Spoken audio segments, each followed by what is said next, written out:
Okay, so we've got a hex key on here, we've got like a couple of Velcro strips here, and we've got a press stud here, and then we've also got clips on this bit, so we need to remove that bit first. So that's what we'll go ahead and do now.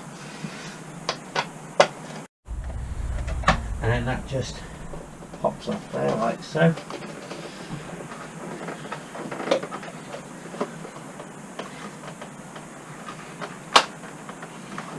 This bit does come away, but you don't actually need to pull it away, you just have to be a little bit forceful on these. So hopefully you can see those there. They're just a little push studs, pop studs, I don't know what you actually call them. But yeah, this all comes off in one piece. So we will actually put that safely, because I did manage to scratch it last time. And now we can see down here that the other hex bolt, different size, annoying, but for obvious reasons, it's probably got to take a lot more force. Well, certainly has with my backside anyway. So yeah, we'll remove that next. Okay, this is actually proving quite difficult to release, so I've put some WD-40 on there. But a little trick. This is obviously, see that better. Where are you? It's obviously not that long, so you can't get a good sort of leverage on it.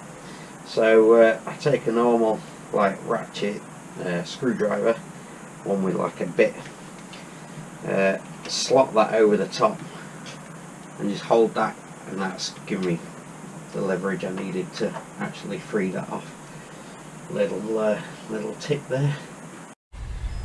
Okay, so just moving around here to start on the second Allen bolt. Get that removed, pop this side out, and get the exactly the same as this side. Get that bolt out next. Okay, so that's the second side off. Put that somewhere safe. These do scratch so easily. It does surprise me, and kind of gets me annoyed with Suzuki for actually creating these panels, because you know it's got like a you probably can't see, but it's got like a carbon fibre checker type plaque type pattern on there, and when you scratch it, it just looks ridiculous. So yeah, need to do something about that. Okay, so that's both of those hex bolts out of the seat now, and we're able to just lift off the seat, and we've got access to the battery and alarm and everything else. I'm going to actually be fitting a USB phone mount up here, so I've got this one already. I don't know whether you can see that. I'll put a link down below for where I bought it. In fact, I think this one's from AliExpress in China or something like that, and it's been the best thing ever. It actually mounts in the yoke, so it goes down inside the yoke, you twist a hex nut, and that expands and grips, and so it's very secure. You've got this little rubber piece as well that wraps around your phone, holds it in place. Absolutely fantastic. But I've actually, because this is a RAM mount, I think they call them. It's Garmin, is it, that made it? I'm not quite sure about that. But that's just a, whoops, losing the whole lot. So that's just a ball on there, and two sockets, and there's a ball on here as well. So you can mount all sorts of stuff to it, mount GoPros to it and everything. But I've got the new piece of this, which if I walk round to here and show you that. So that's a little gizmo. So these little bits are rubber to keep your phone protected but also gripped, so it's on like a spring, and then these bits go over the corner of your phone. It's absolutely fantastic. But the new one I've got, same mount, but it's got a USB port on here, so it keeps your phone charged. So how cool is that? Right, let's get on with it. Actually folks, I can't believe this, but I have just found a 12 volt cigarette lighter. socket on there. Underneath the seat. Never knew that was under there. Had the bike, what, 3.5 years now. Never noticed that this thing's been sat under there. Absolutely fantastic, because we're actually going on a camping trip on this thing. Not quite sure how yet. But yeah, we are going on a camping trip on this, and that will be good for a number of things, mainly for the airbed that I want pumping up, because I'm not sleeping on a flat, bumpy, whatever it is, floor. So yeah, that'll come in handy. And here is the new version. So pretty much the same, spring loaded, same rubber grip to hold the corners. Goes over one of these corners, goes over each corner of your phone. 2 terminals on there, and I believe there's some sort of light or something that operates. So that's a little like micro switch, and then you've got your USB port and a little rubber grommet to help try and keep the water out. That saying that does not look that definitely won't have an IP rating, let's put it that way, but as long as it keeps the water out fairly well, that's what we're looking for. I haven't got a waterproof case even for my phone. You know, I don't go out that often in the wet and the horrible weather. If I do, it goes back in my pocket, and you know, I have to listen through the intercom. So yeah, I'm going to get cracking on with mounting this.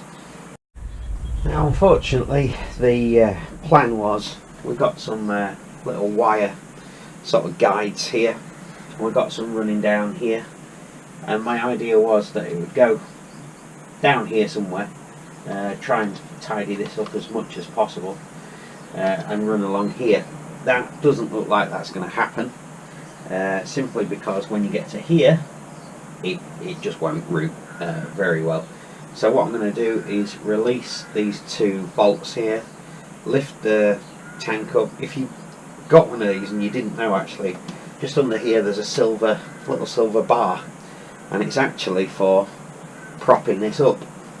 So you can lift the tank, it's got a pivot down here, you can lift the tank up, pop the rod in there, pop the top of the rod in this part here, and it keeps it up so you can work on it. And I think what I'll do is route it through this part here, try and keep it away from the engine as much as possible, because it's a thick wire, but you know, you want to keep it away from a heat source. Come out through here and present the terminals on here, and it'll actually use less cable, because you know, it's sometimes a good thing not having too much cable, but yeah, they haven't given enough to route it properly around there. If you've got a large adventure bike, I don't think this cable would be long enough. You'd probably have to modify these ends, extend it a bit. So that's the next stage, lift the tank. Okay, so we've loosened those hex nuts off. This is the rod that I was talking about that sits under here. It slots through the back seat and into there. Basically this pivot, like I said, oh, that bit should actually be covering something else, but basically it sits in where the screw thread goes, and sits in there like that. So it's perfect. Bit of looks like a bloody ghost or something. Bit of protection on there. So actually, oops, and I dropped it straight away. Well done me. Okay, so now I'm going to feed these wires through here. You've obviously got to make sure as well that when you're doing something like this, you're giving enough slack for the handlebars to rotate. So if I pull that tight up and the handlebars were this way, obviously when I turned it that way it would pull on this wire, so just something to be aware of. So we're actually going to route it around that side, down the airbox. It's actually quite a lot of good protection in there, so yeah, that's ideal. So let's get that done. Okay, so I'm going to put this up here so I know that that has got plenty of play on it, like I said. So you wouldn't want it there normally, but you know, that's what I'm saying, I'm giving it plenty of slack. Like I say, I fed it down here. There's actually a bung that this sits on, so I fed it underneath that, through underneath the actual pivot point of the tank and up at the side of the battery, and there's actually plenty of spare left over, just in case I find that when I move it, it needs a little bit of slack or what have you. Okay, so I'm actually holding these terminals on at the moment, and the reason for that is you never know what goes wrong when you disconnect the battery when you haven't done it before. You know, like this has got an alarm fitted on it, and I don't know what it'll do if, you know, I disconnect the battery from it, whether I have to reprogram it or, you know, something like that. And I haven't even got the manual for it. You can get them off the internet obviously, but you know, I'd rather not. So yeah, I held that on, took the screw out, put the new clip on and screwed it back in. So I'm going to do that now with the live terminal as well. Gotta say, actually, I don't know what kind of battery they're thinking a motorcycle has, but I think it's a PP3 or something stupid. You know, the little square batteries. Now look at that gap. That's all we got. So I'm going to have to very carefully cut this. I've got some heat sleeving. I'll put that over, make sure it's all okay, and yeah, widen that gap so it'll actually fit on the positive terminal. Before any of you say anything about, oh, you shouldn't connect the negative first, and you know, you should always do this first, and whatever way around, I don't care. I really don't give a monkeys. I really don't. I've been doing it for a long time. It's not electrocuted me yet. It might do, but that's my fault. Alright, so let's leave it at that. Okay, so that's them both connected. It's quite secure in there. I might actually zip tie it to a part of the frame further down.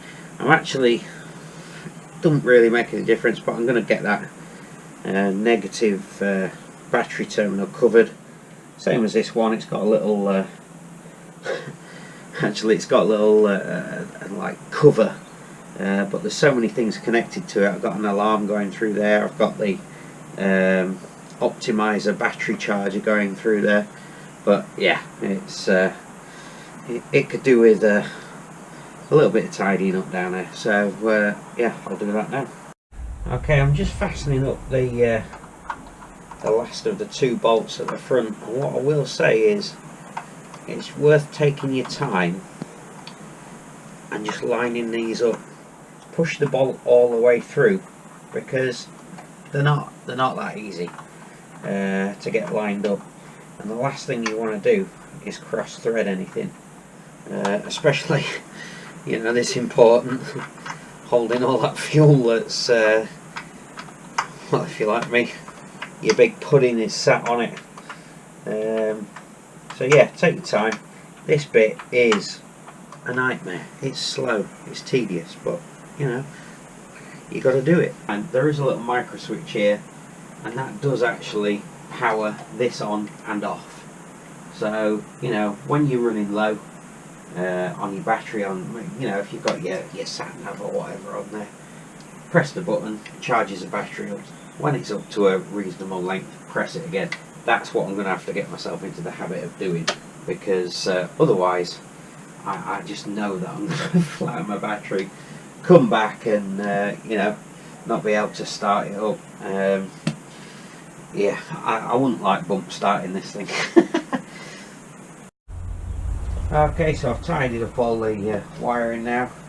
We've got the hooks in this bit, so this goes in first into the back, and then just line it up with the lugs here, and get this seat back on. Look at that. What kind of job is that? That's not it, is it? That's it. More like that. Don't profess to be a mechanic. Just going to quickly show you this part in a bit more detail. There is actually a little lug there that kind of twists under and holds in place. It's quite a good little trick actually. If you did want to replace this, which I actually do at the moment, and this piece, because all my leathers have worn it away, you know, these bits unfasten and you can replace the individual bits. On mine, not sure why, but these don't clip in properly, so actually I fasten it and make sure that's snug up against there, and then it can't come apart. The Velcro parts that I was talking about, and there's a little lug up there, but also on the back. So underneath, let me get out of the way, underneath just here, or just a bit further up, is a little, oh it's here, there's a little lug, and that piece, can I get it in the shot there? Hopefully you can see it. That piece there just clips on that. So yeah, couple of pop studs, 1, 2, clip on there, bolt on there, make sure the Velcro's flat against the tank here, and that's it. Right, let's get that done. Okay, so that's all in. It's nice and snug now. It's not moving. There's a little lug, forgot to mention, there's a little lug under here that sits underneath this part. I don't know whether you can see that or not, just poking out there. I'll put some copper grease on there. Absolutely love the stuff. It's a nightmare when you're cleaning it though, absolute nightmare. Gets everywhere. Like that a little bit. Now it's going to take me hours to try and get that bit out, but there you go. That bit's on. I'm going to do the same the other side, and that's it. Put the rear seat back on. Job's done. Okay, so just a final check. Perhaps you should have done this check actually, not as final, but before you put all of this on. I knew that this was okay, so I didn't check, but yeah, just to basically check the slack. You know, twist the handlebars both ways. That's got plenty of slack there. It's not going to rub. There is a little bit left in here to feed through if need be. It's got a nifty little blue light to tell you when it's on, that lights up the USB port when you press the micro switch. And yeah, job's a good one. So there we go folks, hope that's helped you in removing your seat on your GSXR. Please give me a like and subscribe. Very new channel, and it's all very much appreciated. Alright, see you in the next one. Bye. Guys, I remembered a really important step in all of this. You can't do it without it.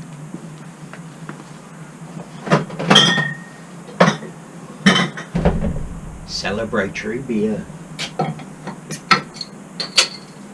It's not a job unless you've got a beer to celebrate, is it?